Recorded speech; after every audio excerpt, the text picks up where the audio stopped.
Yo, yo, yo, what up? It's your boy Ambriz, and I'm back with the homie Oreo. Oreo, what's good, bruh? Man, I'm lounging. Ready to get the show on the road. You know what I mean? And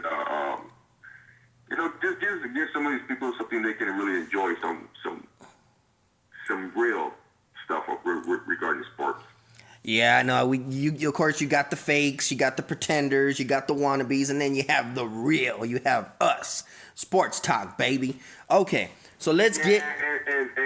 And real quick, before we go into the topics, real quick, I just want to say this real quick.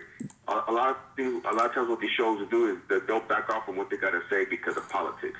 Ain't no politics involved. It's just whatever comes out of our mouth comes out of our damn mouth. Yeah, we don't do that. We don't backpedal. We don't do any of that stuff.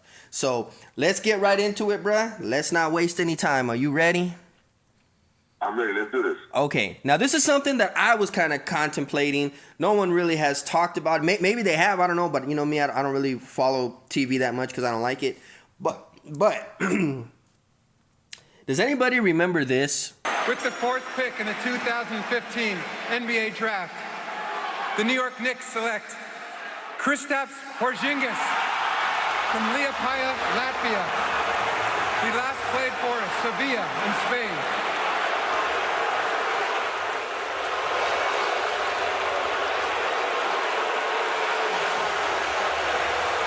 Okay, with that being said, Porzingis. Does anybody remember that draft? Now, let me ask you something, Oreo. Is Phil Jackson that much of a genius, or did he just take a chance? No. Let me tell you something. Okay, now remember in last week's show, I mentioned that I listened to 710 ESPN radio a lot, right? Right. Obviously, the two guys that I mentioned last week. Well, the other show that I didn't mention that comes on before that were Michael Thompson and Mike Trudell. Now, the very first time I heard Porzingis' name come out of anybody's mouth was out of Michael Thompson's mouth. Now, if people are not familiar with Michael Thompson is a former Laker, and his son is a shooting guard for the Golden State Warriors, Klay Thompson. I'm sure a lot of people already knew that, but I'm sure there's some adults out there that didn't actually know who he was. Yeah, that would definitely be a what the. Yeah. So Michael Thompson, all of last year before the draft, and even leading up to the draft, was always talking about Porzingis. Trust me, this guy Porzingis is a sleeper. I think Phil Jackson knew exactly what he was doing with taking Porzingis. I think he knew, and I remember the day of the draft, a lot of the Knicks fans got really pissed off because they drafted Porzingis instead of whichever player they wanted, right? And it turned out to be a smart move, because look at what Porzingis has turned out to be. And I remember one of our homies out of New York, he was talking about how he didn't like the pick for Porzingis, and I told him, nah, trust me, man. This is gonna be a good pick. This is gonna be a good pick for you guys. It just so happens that that's exactly the way it turned out. It turned out to be a great pick for those Knicks this year. And if he keeps balling the way he does, and the way he improves, he can be a great player. Now, the thing that kills me about that is obviously, remember everybody was calling for Phil Jackson to be fired. He don't know what he's doing. He's sabotaging the Knicks, and they're supposed to be great now. To me, I think he has made really good. I mean, look how New York is playing, bro. It's not just that, man. From the last thing I heard is as far as jersey sales, his jerseys are in the top 10. Yep. I mean, that's saying a lot about this kid. You know what I mean? And it proves that those people that doubted Phil Jackson are basically incorrect. Like now, I've actually seen a lot of them actually take a step back when it came to this. Like, you know what? They were actually wrong, and Porzingis actually turned out to be a great pick for the Knicks. And I think that's the thing that kills me, bro, is Okay, now a lot of people will say, "Oh, it's just because we didn't know about this kid," and you know, but then again, wouldn't that be your fault because you're a fan of the game, right? So obviously, right. You're following what's going on. You know who's in the draft. Instead of booing and making self-assumptions that this dude was going to be a bust, wouldn't you rather kind of be following, okay, these are the top prospects in the draft. Let me go see who this Porzingis is in case he ends up on the Knicks. Now, I know they wanted Townsend. What was that other guy that went to Philadelphia? Was it Okafor? There we go. You know, they were looking for him, or they were looking for D'Angelo Russell. You know, a couple other picks. They didn't even look at this guy. But my thing is, wouldn't you put the blame on the fans since it's pretty much draft day? It was pretty much in your backyard. You should know who's in this draft. So for you to boo the man, didn't that kind of make it seem like you didn't even know who the hell this guy was because you didn't even bother looking at him? It's a combination of that, and it's a combination of this. I'm gonna throw this out there since we're talking about this because I think this is a good opportunity to actually talk about this. When it comes to ESPN, there's only certain people that I like to follow. Stephen A. Smith is one of those guys I like to listen to and I like to follow. Obviously, you and I both know that. Right. Now, you have these so-called draft experts when it comes to basketball and it comes to football, especially football. When it comes to guys like Mel Kiper and Todd McShay, you guys are freaking morons. Seriously, these guys are freaking morons because these guys are always projecting these guys to be busts or these guys to be great, but when the guys that they project to be great, a lot of times they're nothing. And the guys that they have, when it comes to draft analysis, I don't listen to those two guys at all. I don't. The majority of the time, to me, they're wrong. They're absolutely wrong. So I don't listen to what they say. At the end of the day, if I was running an organization, I got to make sure as a guy working in the front office, whether it be a GM or president or whatever the case may be, I have to do my homework. And I have to make sure I'm looking at everybody. I think, and I'm not mistaken, but I think, and we'll go back to from last week with the Rams. I think they had talked really outside of the late first round pick, or early second round pick because of his injury, right? Right. He went top 10 and look where he is now. A lot of guys, Jamarcus Russell, they had as a high pick, a great player, and what has he turned out to be? We all know. See, that's my point. Especially when it comes to ESPN and their analysis of draft picks or whatever, I don't listen to those guys. At the end of the day, you're a GM or you're a president of a team, like Phil Jackson. He went off of what he's seen because, come on, we're talking about a man that has 11 championships.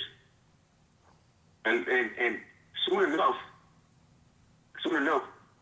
free agents are going to want to go to New York just to play with Porzingis. Right.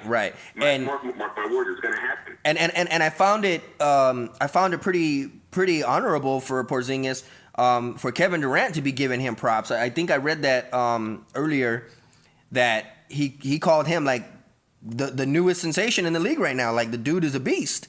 And what gets me about that is this. Obviously, what you said, everybody goes and listens to these analysts and everything, and you know how much of a fan I am of Stephen A. Smith. You know that. Yeah. But he did the same thing when they went right, and I don't. Maybe he has. I'm not sure, but I haven't seen him retract the statements that he said about Phil Jackson. And he's not going to until he no. You know what? He actually came out and he's actually said he's actually enjoyed watching the Knicks this year. If I'm not mistaken, I believe that's what he said. He's enjoyed watching the Knicks because the Knicks are finally a better product to watch. But did he say, and everything I said about Phil's pick, I retract it, or I'm sorry, or my bad? Because I haven't seen it. I honestly don't recall. I can't answer that because I don't recall. Because I did see him say that his Knicks are coming and he's excited and they're looking good and they're young, so that's a good thing and all this other stuff. But I don't think have heard him say, you know what, I was wrong. Phil Jackson knows what he's doing. At the end of the day, I don't think he's still convinced yet. That's one pick. That's one thing that he's done right so far. Right. Right. And I think that's why maybe none of us have heard that yet if he hasn't said it. I think it's going to be for that particular reason. It's the same thing that people would say about Jim Buss. You're not going to give the man props until he actually delivers and right. we actually see the team winning and in contention. I think that's when you'll hear those words, not so much as a bandwagon or whatever the case may be, but sometimes you just got to take a step back and you got to, okay, let me see. Okay, this is one good step. Like basically an example with Jim Buss. One good step was D'Angelo Russell. That's one good step going in the right direction. I read a stat earlier today that as a 19-year-old,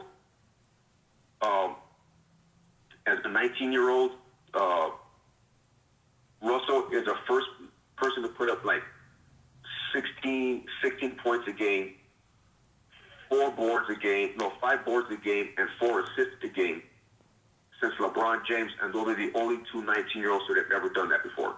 And that's a freaking compliment in itself, don't you think? Right. But and it shows that he's willing to get better. Because we talked about last week. The fact that Coach Scott has him coming off with the second unit, and then he's playing a lot with the first unit, and then he's picking up from what Kobe is telling him. He's clearly learning from that, and I think that's where Julius Randle is taking a few steps back because up until the last game, I haven't really seen any big improvements on Julius Randle's game, and he needs to learn. He needs to step it up. So let me ask you this. In closing, Porzingis, great pick, good pick, lucky pick.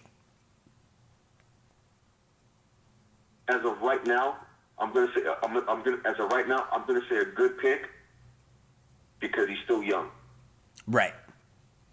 I'm gonna go with. That's the only reason why. I'm gonna go with good pick as well because I want to see how fast his development is before I'll say great pick. Yeah, and then you got to see if people will start to pick up on his tendencies, a little bit more, and expose that. So that's why I'm saying right now it's a good pick. Sports Talk, y'all. Ambriz and Oreo. We'll be back. All right, y'all. We're back on Sports Talk. Ambriz and Oreo. Now, I'm not sure if you're aware of this, Oreo, but there is a lot of talk going on. Just recently, I don't know if y'all are caught up on the news. Blake Griffin was healing from an injury. He was starting to kind of get back into health, and then this idiot got in a fight with the Clipper staff member and broke his damn hand. So now he's pushed back. He's back on the injured list. But what a lot of people don't know is, despite that, the Clippers are actually entertaining trading Blake Griffin. What do you think about that, Oreo? Well, as far as him being on the trading block, I haven't heard anything about the trading block. The only thing that I've heard were people actually suggesting that the Clippers trade him. Only because now, and from what I'm hearing, it makes a lot of sense too. They've had this core of guys, Blake, Chris, and DeAndre for 4 years, and all they have to show for it is staying in the second round. Right. The playoffs. Right. Which reminds me, for any Clipper fans they're going to sit up there and talk about Lakers and talk about the Laker fans, get past the second round first before you talk to any of us. All right? Now, I think he's a great talent with a dumbass mistake that he made. All right? Obviously, when he first came into the league, obviously we can see a lot of improvements in his game. Right. He's actually added he's actually added a long range to his arsenal. Yeah, he has. Now, his problem is this, and it's much like LeBron's problem. You can put up the number, you can put up all the numbers you want. But what good is it if you don't know how to be a leader on the court, off the court, and your teammates can't depend on you on the court and off the court? Now what Oreo's saying, facts, and I didn't mean to cut you off, Oreo. What he's saying is 1,000% true. Now, if y'all remember, in the pivotal games of all the games that they got eliminated out of, Blake Griffin disappeared. I'm sorry. Go ahead, Oreo. So basically, now I'm not indicating that LeBron, has off the court issues or no. LeBron's thing is, if people listen to last week's podcast, I clearly stated, he doesn't know how to lead by example. Blake Griffin does not know how to lead by example. To me personally, right now, Blake Griffin is in the category of James Harden and Dwight Howard. Very independable guys. Independable. When it comes to crunch time, you can't depend on those guys. Those guys will not lead by example. You and I both know we're Laker fans, so we've seen Dwight Howard, up close and personal. Now, my hate towards Dwight, hate's a strong word. My dislike towards Dwight goes past the Lakers. I've never liked him, not even when he was with Orlando. I've never liked Dwight Howard, never. As a Laker, when he becoming a Laker, I didn't like him as a Laker either. I would have still prefer to have Andrew Bynum there rather than Dwight. I think me and you cringed and talked on the phone when it happened, didn't it? Yeah. I know what they were trying to do, but at the end of the day, I think we ended up losing more than we gained. And I think I don't think that was a Mitch Kupchak move. I think that was more like a Jim Buss move. Right. Anyways, back to Blake. He made a dumbass mistake, and this is what I'm talking about. When you don't know how to lead by example, and when you let your team down, you allowed yourself to get in this position, of where you actually threw hands to somebody. Now, I was always taught as a youngster, you don't put hands on somebody unless they attempt to put their hands on you first. Right. Same here. That's the only time when you're in a position where you gotta feel like you gotta defend yourself. My understanding is Blake was not in a position where he can defend himself. He attacked the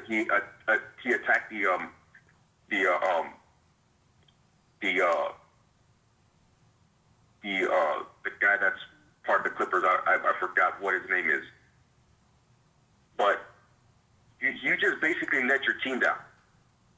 You're the fourth seed in the West.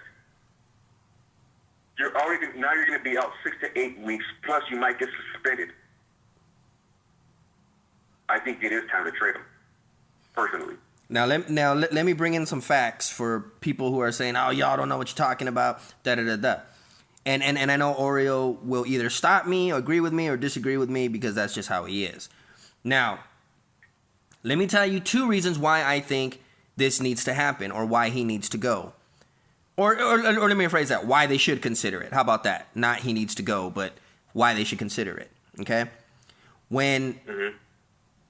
First of all, I don't know if anybody's really aware, other than the people who actually pay attention, but CP3 doesn't mesh well with Griffin. It's been on record. It's been stated. Yep. Matter of fact, I think there was a point, right, where CP3 was even looking to leave because he didn't want to deal with Griffin anymore. But DeAndre Jordan, kind of, he was, of all people, the middleman to try to, what do you call that, bro? Is it mediate? Just to kind of be the moderator between the two. Right. And it worked, obviously, because CP3 stood. Now, here's the thing, guys. I'm not even a Clipper fan. Right, Oreo? Do I not despise the Clippers? Yep. But I know basketball. Now, with Blake Griffin, the Clippers are 17-13. Okay? That's with Blake Griffin.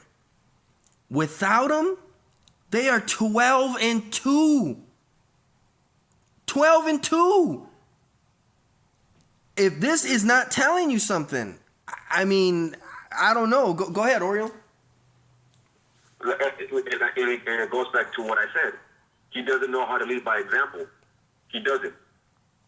He clearly has some on-the-court issues, not just with teammates, but just within his own personal self. It's like I said, LeBron is a great talent, but he doesn't know how to get the best out of the rest of his guys. Yeah, he puts up good numbers with assists and rebounds and points and all that, but he doesn't know how to lead by example. He doesn't know how to take over games. He just like I said, he doesn't know how to take over games, because if that was the case, LeBron would not be 2-4 in the NBA Finals. I agree. Go back to what we talked about last week. He is 2-4. He faced the Spurs 3 times in the NBA Finals and lost 2 of them, and won 1. They beat Dallas. No, they lost to Dallas, and they beat and they beat OKC. To be honest with you, LeBron should really be 1-5 in the finals. They saved him. Miami really saved him. Yeah, and think about it this way. Once again, James Harden coming off the bench. If he was a big time player and a clutch player, OKC would have won that series as well. That didn't happen. He shrunk. He disappeared. Exactly, which is exactly what he did last season. And this is Blake's problem. This is Blake's problem. He does not know how to lead by example. He is best fit with the team that's trying to rise and trying to get better, as opposed to a championship team. He cannot be the number 1 guy on a team. He's best fit as a second or a third option. But he cannot be the man. He cannot, because he doesn't know how to show it on the court, let alone off the court. Now, for those of you, your superstar player cannot get into off the court issues like this. Now, for those of you who are loading your gun right now, saying, "What do you mean James Harden can't?" Go look at the series against the Clippers. I believe they took him out. They took him out of the crunch time, and the reserves won the game. Game 6, fourth quarter. Harden is sitting on the bench. Ariza, Jason Terry, and Josh Smith are the ones that bring them back to force a Game 7. Your star player should not be sitting in the fourth quarter of a pivotal game. So take those bullets and hide them, because that's all facts. You can look it up. You could go look at go to YouTube and type Clippers 22-point debacle, and you'll see James Harden is not in the fourth quarter at all. Maybe that's still a sour situation for James Harden, because hey, Kevin McHale ain't there anymore, right? Maybe. So in closing, what do you think? Trade, keep and nurture, or what do you do? Trade. Who do you see a good trade for? Oh man, let me see. Remember, it is Blake Griffin. We're not saying he doesn't have talent. We're not saying that. Right. To me personally, this kind of makes a little bit of sense. I trade him to Charlotte. I trade him to the Hornets in return for Al Jefferson and some cash considerations and a player to be named, maybe a draft pick or maybe another player. That's a good trade. I don't know. Do you see him going to the East? That's it. I'm saying if a possible trade, do you see him maybe going to the East? Cavs, Bulls, Hawks? No, because you'll just toy with the continuity that you got with those teams. And me personally, I'm not a Cavs fan, but I don't see him meshing there. Obviously, right? Especially with LeBron next to him, and I definitely don't see him Chicago. I really don't. I don't think Chicago needs him. There you go, y'all. We think Blake needs to be traded. Sports Talk will be back. Sports Talk, y'all, we back, and we got a couple, Twitter comments, got a couple of SoundCloud comments. Got a couple comments on Facebook. Couple messages. Always talk about basketball. Always talk about football, baseball. You know, we do have some young fans apparently that listen. Don't think we follow WWE, but we do. And if you don't believe me, watch this. Oreo. Huh. Last Sunday at the Royal Rumble, a big debut happened. Now, a lot of people were shocked. A lot of people maybe thought it was going to happen, but not the way it did. But AJ Styles entered the WWE at number 3, I believe. He did last a while into the Royal Rumble. I think he got eliminated by Kevin Owens, which is awesome, and I'll tell you why in a minute. But let's talk about the Royal Rumble, bro. What did you think? What did you think? I didn't expect that ending. Honestly, didn't. It caught me off guard. Honestly, it caught me a little off guard. But after you and I talked about it, you know, after you and I talked about it and actually thinking about it a little bit more, I actually think it was a good thing. And here's why I think it's a good thing, because I think it brings back that, okay, you know, it gets Triple H involved a little bit more as a wrestler. I mean, I know we talked about, okay, well, you know, he's the part-time wrestler, whatever the case may be, but we know the Triple H character. We know the game character, and we know what he's like as a champion. We've seen it with his feud with Orton, The Rock, Stone Cold, The Undertaker, and so on and so forth. You know, and I think it's going to lead and build up to something big. And I think WrestleMania is going to be definitely something to be looked at, especially now that I think this next coming match at Fastlane is supposed to be like a triple threat match. Now, the only way I see this working, bro, obviously, we know WrestleMania is being held in one of the biggest stadiums, right? And I sort of agree with you with the ending, you know, with Triple H. Now, obviously, I knew he was going to be number 30. I knew it because we had pretty much seen everybody, and unless you brought in AJ Styles at number 30, then you would. I mean, where he came in number 3 shocked me because I didn't really expect to see him. I thought maybe he'd be in the middle if he was going to make his debut, but to come in as number 3, a lot of people are saying, you know, he got buried, which I don't believe, and I'll tell you why in a minute. But you make Triple H come in at number 30. A lot of people are saying he booked himself to be champion because that's just how he is. I don't see that. I kind of see they were like, okay, let's be real. Roman Reigns is not going to draw us any money at WrestleMania. Him being champion is just, who are we going to put him against? You put him against Triple H, okay, you could throw that on Raw, or you could throw that on Fastlane. You know what I mean? If they were going to do that, bro, maybe Triple H comes in at number 30, still gets eliminated. Reigns wins as your champion, and then he loses it at Fastlane to Triple H, which I think kind of would have been more of a shock, don't you? See, and this is where I disagree. I don't necessarily think. I mean, I'm sure some people did feel that way. Some people did feel like maybe he was going to come in at number 30, but that could have been anybody. I mean, let's be real. That could have been anybody. That could have been, for all we know, that could have been Randy Orton. He's been out for a while. Could have been The Rock. You know, it could have been The Rock. It could have been anybody. That's what I'm saying.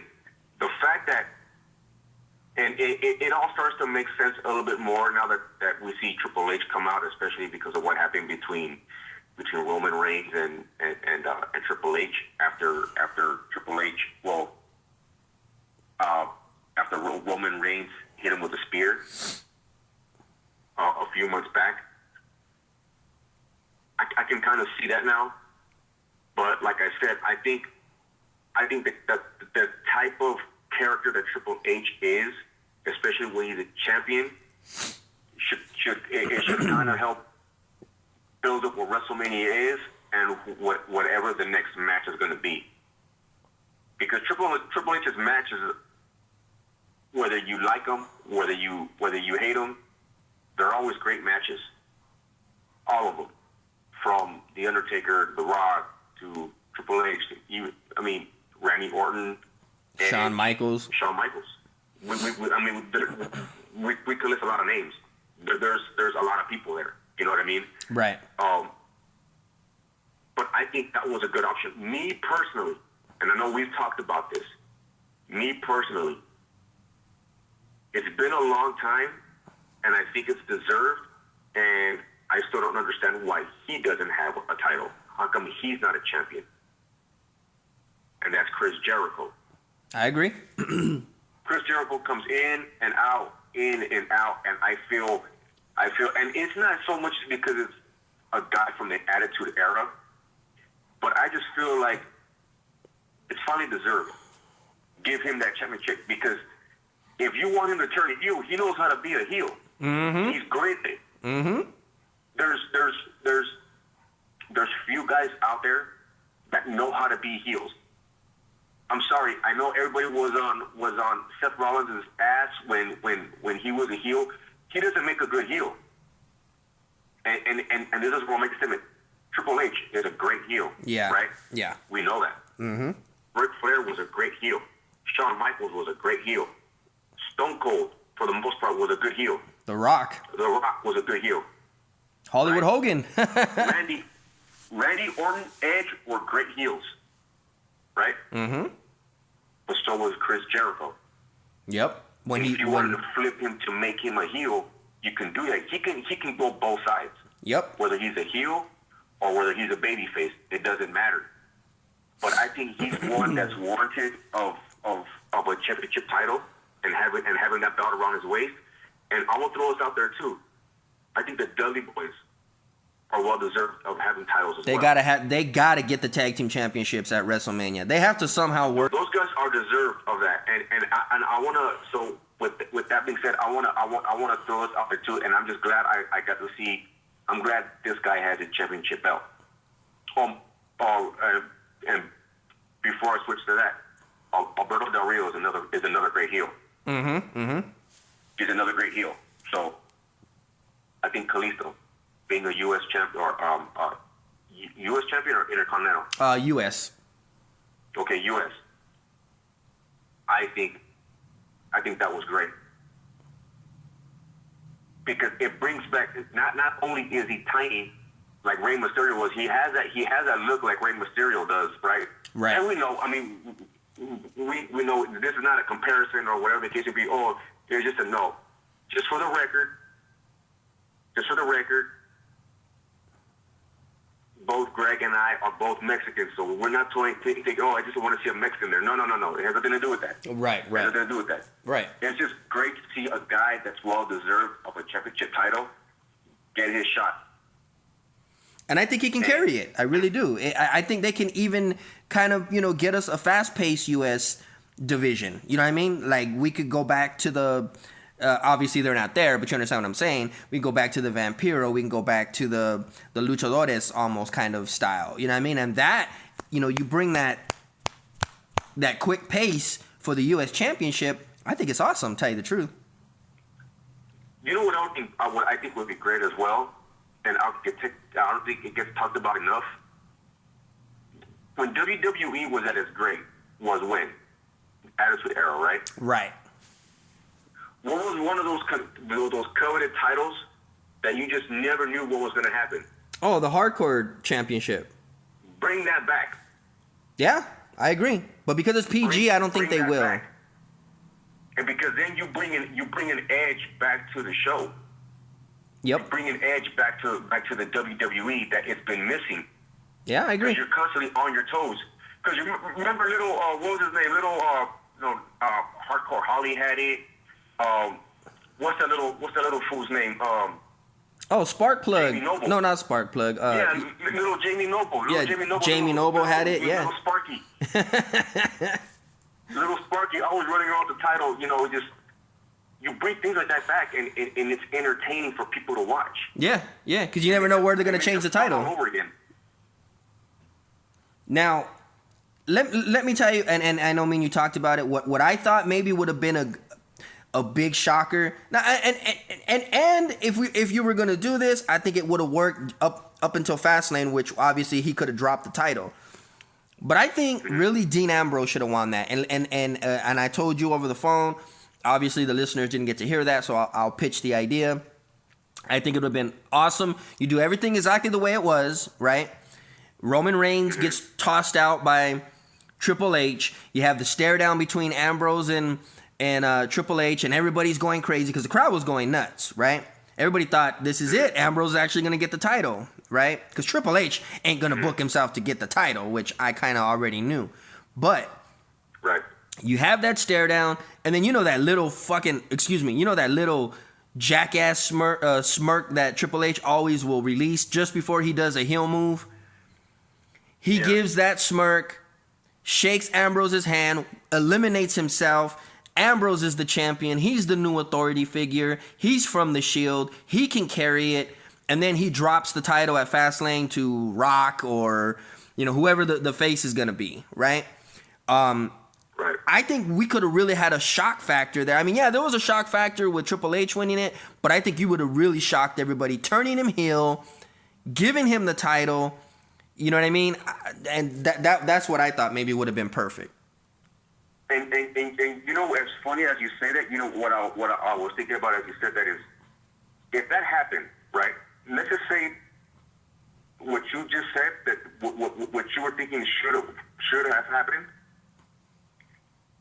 Let's actually take a step back and actually think about what if that would have happened. Okay. And then you see the crowd go nuts, right? Right. Because now Dean Ambrose is a heavyweight champion. Imagine how much the crowd and fans everywhere look like hypocrites now. And this is why I say this. When it came to Roman Reigns, everybody was acting like a hypocrite. Right. Oh, he didn't deserve it. When Batista came back and won the Royal Rumble a few years ago, what happened? All of a sudden, the fans turned on him. Right. Oh, he just got back. All of a sudden, he's a champion. He's gonna get a title opportunity. Now you sound like a hypocrite because if Triple H throws himself over that top rope, and Dean Ambrose is standing there with the belt in his hands, he didn't deserve that championship belt. So now you got the crowd going nuts, and now WWE fans that hated on Batista, that hated on Roman Reigns, you look like a bunch of damn hypocrites. And that's what I'm saying. How beautiful would that have played out, you think? Because remember, you brought The Rock back. Remember that. Yeah, and think about this. I think, and this is what I haven't mentioned yet either. When we talked about Seth Rollins, really not knowing how to be a heel, right? Dean Ambrose knows how to be a heel. Exactly. A lot better than Seth Rollins does. Seth Rollins is a great talent, but he doesn't know how to be a heel. Now, he's not believable. See, and this is where a lot of WWE fans look like hypocrites. Because Seth Rollins is not good on the mic either. But they loved him. So you love Seth Rollins, but you don't like Roman Reigns, who's not good on the mic either. Exactly. And that's why the fans don't like him. Now, what about this scenario? And I'm sure you've read, like me, that Daniel Bryan has been cleared for WrestleMania. What if he came out number 30? What if that scenario played out again? Everybody, or I'm sorry, not number 30. Let's say he came out number 29, right? And then... No, 30 is perfect. Okay, 30. He comes out 30, right? Same scenario. Right. And then he gets Roman Reigns out. Crowd goes crazy. And Ambrose throws Bryan out. He's still a face. He wins, right? Or flip the script. Bryan throws Ambrose out. Time to play the game comes out. And he's now part of the alliance. The authority. How crazy would that crowd have turned on Daniel Bryan?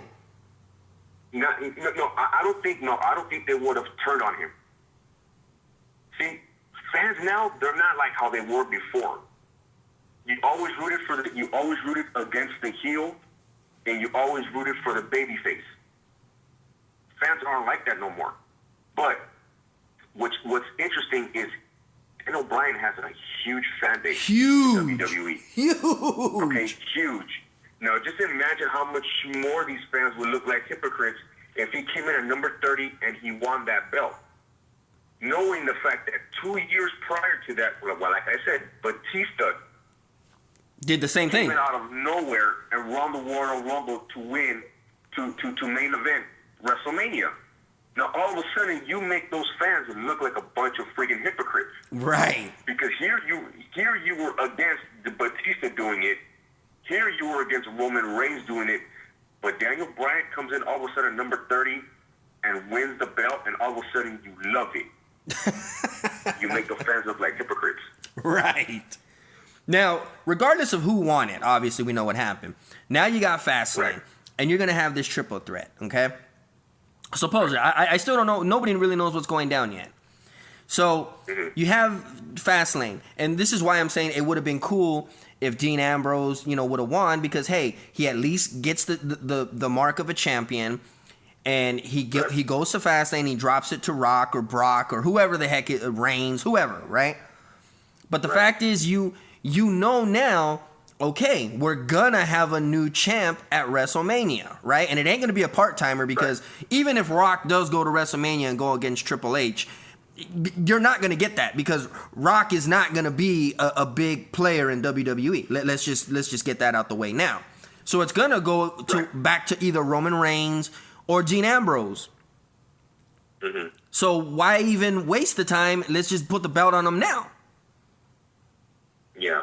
You see what I'm saying? I mean, you still get the characters. You still get Triple H. You still get Rock or Brock. You still get Undertaker, because there's a big possibility he's coming back. It's his hometown. Why is he not going to be there, right? No, his hometown, I believe, is Houston. Oh, is it Houston? Okay. Well, you know what I mean. Like, that's Texas, his backyard, Texas. You know what I mean? So even with that being placed, why not put the belt on Ambrose then? See, because here's the thing. I think ultimately what it's gonna build up to, honestly, it's just gonna build up to a feud between Roman Reigns and Triple H. And I think what they're trying to do, personally, what they're trying to do is they're trying to help Roman Reigns out. I think that's what they're trying to do. Right. And I think that's why he ultimately lost the belt, to try to help him out. Because think about it. If he was good on the microphone, if he was good on the mic, there's no way in hell they're going to place him in a stipulation like that in the Royal Rumble. Right. And if they did go through it anyways like they did, then he's going to come out winning. But I think this is obviously a tactic to build up a feud between Roman Reigns and Triple H and the Authority. I think that's what this is all about. And who's better at controversy in the WWE than Vince McMahon? Right. There's nobody better. And I think that's ultimately what they're trying to do. I think ultimately it's gonna probably lead up to a triple threat match, if not just a one-on-one match between Roman Reigns and Triple H at WrestleMania. But I think ultimately what the possibility that can happen will be a triple threat between Brock, Triple H, and Roman Reigns. A lot of people are calling fatal four-way. It could happen, but think about it. You're having a triple threat. You're having a triple threat already at Fastlane with Brock, Dean Ambrose, and Roman Reigns already for the number one contender. That's true. So at the end of the day, in closing, who's leaving WrestleMania with the belt? Oh man, I don't know. Now you think about that for a minute. You think about that for a minute, and I'm gonna tell you who I think's gonna walk out of WrestleMania with the belt. All right. Dean Ambrose, and there's gonna be a screw job. I'm calling it right now. Dean Ambrose is gonna somehow get involved, and he's gonna walk out of WrestleMania with that belt, aligning himself with the Authority. I'm calling it. It's funny. It's funny that you say that, because before you said that, and I was gonna get ready to speak, I was gonna say one or two things is gonna happen. Either one, Roman Reigns will walk out with it, or number 2, Dean Ambrose will walk out there, but that's only because he's participating in that triple threat. Right. That's the only way I can see it. Whew. A lot of people calling Undertaker versus Rock, triple threat fatal 4-way for the championship. Hopefully the Dudleys get the New Day. I want to see the Dudleys on the big stage at WrestleMania, crowned champions. I want to see AJ Styles versus Kevin Owens, because that feud is still is still hot as hell. I want to see a WrestleMania that no one expects. You feel me? How about this match? I know you said Rock and Undertaker, but how about if we see Rock and Brock? Oh, I wouldn't mind that one, because Rock has a lot of animosity for dropping the title at SummerSlam against him. See, so I think that would be a great match right there. Wow. You know what? That's a good one, bro. I didn't think about that one. Sports Talk, y'all. We coming back with the final segment. Wait, before we go, who's your champ? I'm calling Dean Ambrose. I'm probably going to have to go with you. I think at the end of the day, I think he's probably going to end up with the belt. Sports Talk, y'all. We'll be back. Funny things happen. Sports Talk, y'all. It's Ambriz and Oreo. Now, Oreo, I know you wanted to talk about something, and you know what? You go ahead, bro. I'll let you take the mic on this one. Okay, so recently, Cam Newton was interviewed, right, by the press out there in Carolina regarding the celebrations that he does when he scores it, after he gets into the end zone or whatever the case may be, right? And I know there's a lot of people that take issue with it, and I know that there's the race card is being pulled as of now because of that, because he's, and he actually says it himself, it's because because he's a black quarterback, and other people are afraid of him because they don't know what to compare him to, because he's nothing that fans and have never seen before. Right. So a lot of people are not just Cam, but a lot of people are pulling up the race card. It's not just black people, white people as well. They're pulling up a lot of race cards or whatever the case may be. Mind you, you and I we're both Mexican American, right? Right. So I'll go on the record and I'll say this. I think here's what I think. This is my opinion. Now, I think it's much both. I think it's an issue of these two things. It's an issue of, one, a lot of it is race, and I think it's two, a lot of people just don't like Cam Newton. Okay, and I think it's a third option is the fact that the excessive celebrating is what makes people mad. I'm not a Cam Newton hater. I don't like him. Maybe it's just his approach to the game. I don't know. I can't quite put my fingers on it. Which doesn't give me enough reason to really dislike him or hate him.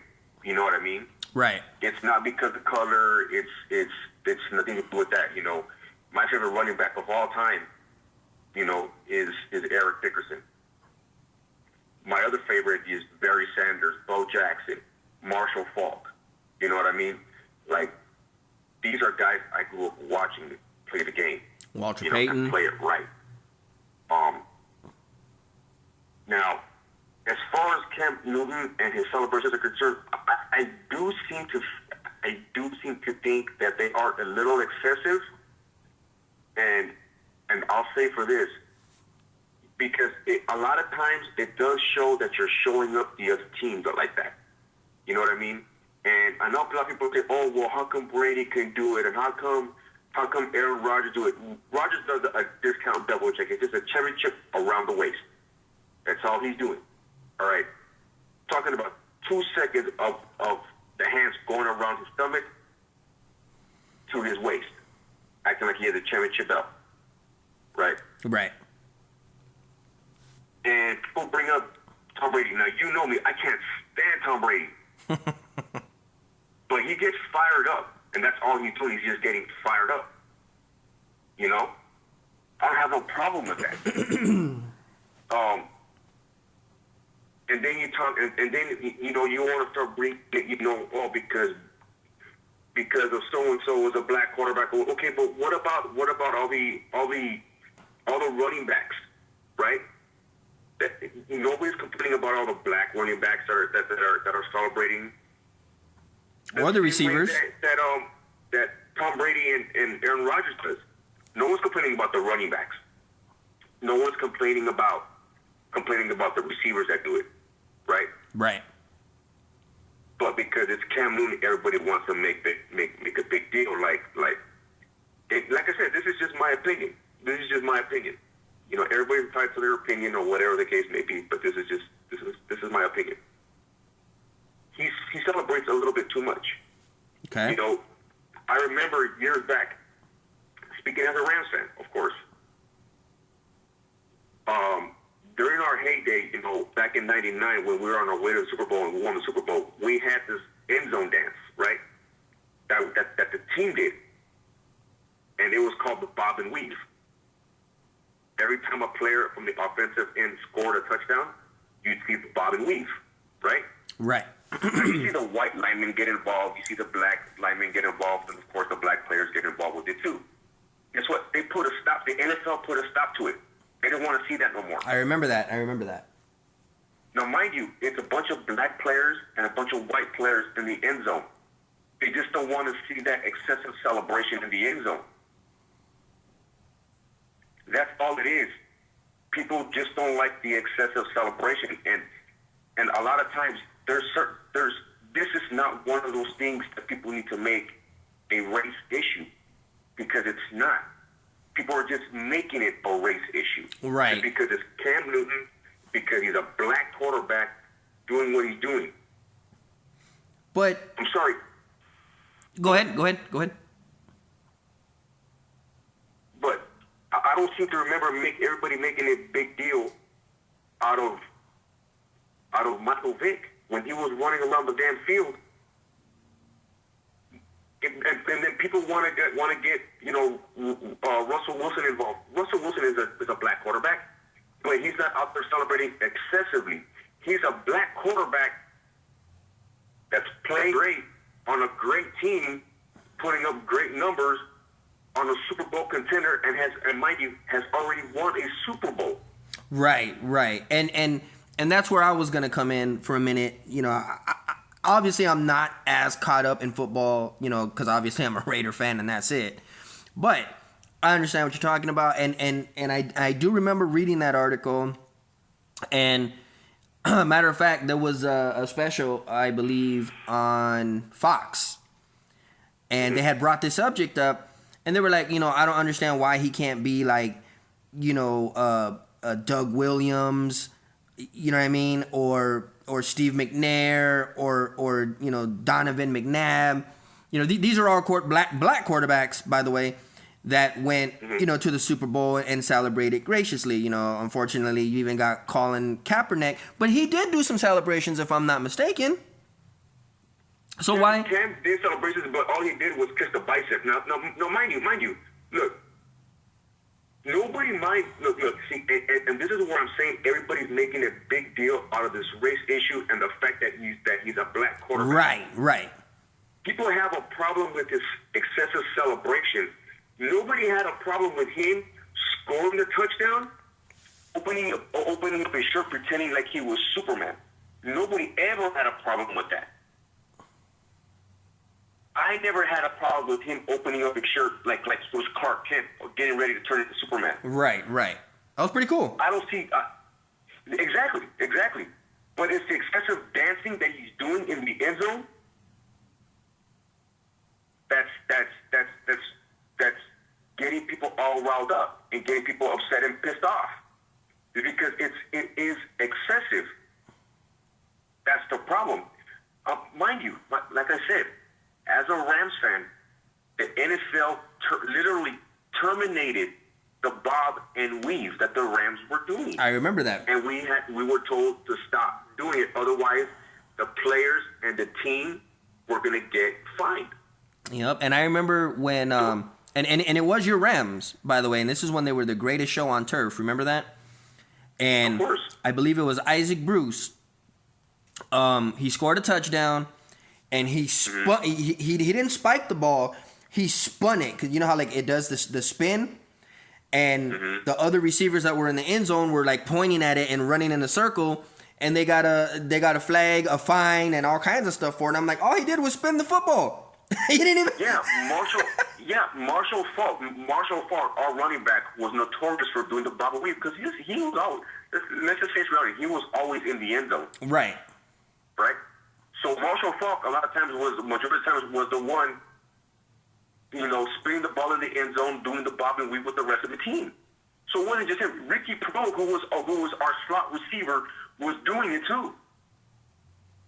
Ricky Pro is a white receiver that played the slot for us. And if people don't remember Ricky Pro, he's the same guy that caught that touchdown pass against the Tampa Bay Buccaneers in the NFC Championship for us to win that game. Mm-hmm. That's Ricky Pro. He's the same guy that was doing the bob and weave with us as well, with the rest of the team as well. All right? Nobody made a big stink out of it now. Back then, nobody did, right? But because it's Cam Newton, all of a sudden people want to play the race card like it's a racial issue. It's not a racial issue. People need to stop making things like this a racial issue. I agree. Because it is not. I agree. Like I said, I can't stand Brady. But stop bringing up Brady in these things, because Brady just gets fired up. I see Cam Newton get fired up. Nobody's getting mad at Cam Newton for getting fired up and getting the team all excited. Nobody's doing that. I've seen Vince Young do it, when he played in the NFL. I've seen Michael Vick do it. I've seen Ben Roethlisberger. I've seen Randall Cunningham do it. Dante Culpepper do it. Warren Moon, of all people. Warren Moon. Yeah. All these people do it, right? So basically what I'm saying is this. You got people outside trying to make this a racial issue. It's not. It's an excessive celebration issue, which I also have a problem with. I don't have a problem with him celebrating. I don't have a problem with him showing his enthusiasm and trying to get the team fired up. I don't have a problem with it. I don't even have a problem with him doing, like I said, doing the Superman thing. I don't. Because nobody had a problem with him doing that before.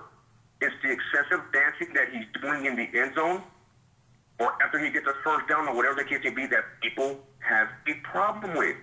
So people need to learn how to stop making everything a damn black and white issue. Like everything's always got to be about race. It's not. Yeah, because I remember when... It's not always about race. I remember when, was it Terrell Owens? Remember when he ran to the middle of the field and he threw up the X? All he did was throw up an X, remember? Or he bowed. It was one of the two. I can't remember off the top of my head, but I know he ran in the middle of the star, did something, and nobody had a problem with it. And he's black. How about this? Because I'm glad you reminded me. Terrell Owens had a bad habit of signing footballs in the end zone. People had a problem with that. Yep. I remember that. People remember. He would tell people, "Hey, get your popcorn ready because it's going to be a show." He'll go and he'll grab somebody's popcorn, and he'll go and grab somebody's popcorn and start eating the popcorn, or he'll go grab the cheerleaders' pom poms and start shaking the pom poms. And of course you got Chad Johnson as well. Chad Johnson was another one. I remember that. The Hall of Fame jacket, the fake proposal to one of the cheerleaders. Who's the one that did the cell phone? The cell phone was, I think it was Chad Johnson as well. If I'm not mistaken, I think it was either Chad Johnson or it was Terrell Owens. It was one of the two. But nobody was making a big deal out of those things then, like they are now. Yeah. And all we're doing is talking about a damn dance. And that's my point. Everybody wants to make everything a racial issue. It's not a racial issue. It's not. It is not. If it was that big of a deal, why weren't they making it a big issue back then when like I said, when guys like Chad Johnson were doing it in the end zone after they scored a touchdown? When Terrell Owens did it, nobody was making a big stink out of it then, but everybody, because it's black, because it's Cam Newton, it's a black quarterback. Everybody wants to make a big deal of it. No, I'm sorry, it's not. Stop making things a race. Not everything's always about race. So people need to take their heads out of their asses and stop always making things to be about race, because it's not. It's the fact that he celebrates excessively, and that's it. That is it. People don't have a problem with him doing the Superman in the end zone, like I said. People have a problem with him doing stupid little dances at the end of every play. Every time he scores a touchdown, after a first down, whatever the case may be. People want to bring J.J. Watt. J.J. Watt doesn't do anything. I'm sorry, I live in Houston, and I see we're talking about a 2-second celebration compared to a 1-minute celebration. Why do you compare the two? That is a long-ass celebration. Yeah, it has nothing to do with celebrations. This has everything to do with race. And people are making it a race issue, and it's not. It's the fact that he celebrates excessively. That's what this boils down to. People don't like it. And it has nothing to do with his color. But people want to make it about his color. And because he's a black quarterback. That's what people got a problem with. And you've heard it. It's excessive. It's the excessiveness of the celebrations.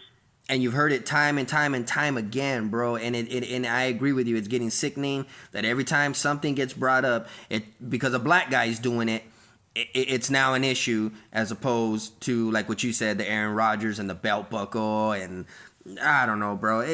I agree with you 1,000%. They need to stop putting race in it. It's just because it's a damn celebration that takes a minute long. Come on now. Yeah, why can't it just be about a football player celebrating excessively? Why couldn't it be about that? Because like I said, they banned our bob and weave. They literally banned our bob and weave. And I didn't hear anybody make a big deal out of it. Nobody made a big deal out of it. No one's telling Cam not to celebrate in the end zone after a touchdown. But there's certain ways you do it, and you show people up by doing things the way that you're doing. And that's what people have a problem with, because he's showing them up. People don't have to agree with what I say. They don't. But if people want to actually take a step back and actually listen, the first person to ever celebrate in the end zone was a Houston Oilers. Was a Houston Oiler. I believe his name was White Shoe Johnson or White Shoe something. I forgot what his name was. The first guy was a black man that did it. Nobody had a problem with it then. But like I said, everybody wants to make things a racial issue because, like I said, it's a black quarterback. It's a black quarterback doing this. I'm sorry. You don't see me walk out and say, hey, how come there ain't no Mexicans in basketball? No, everything's about race. The reason why we're not in the NBA is obviously what? Because we're not talented enough to make it into the NBA yet. It's that simple. It's that simple. Not everything is about race.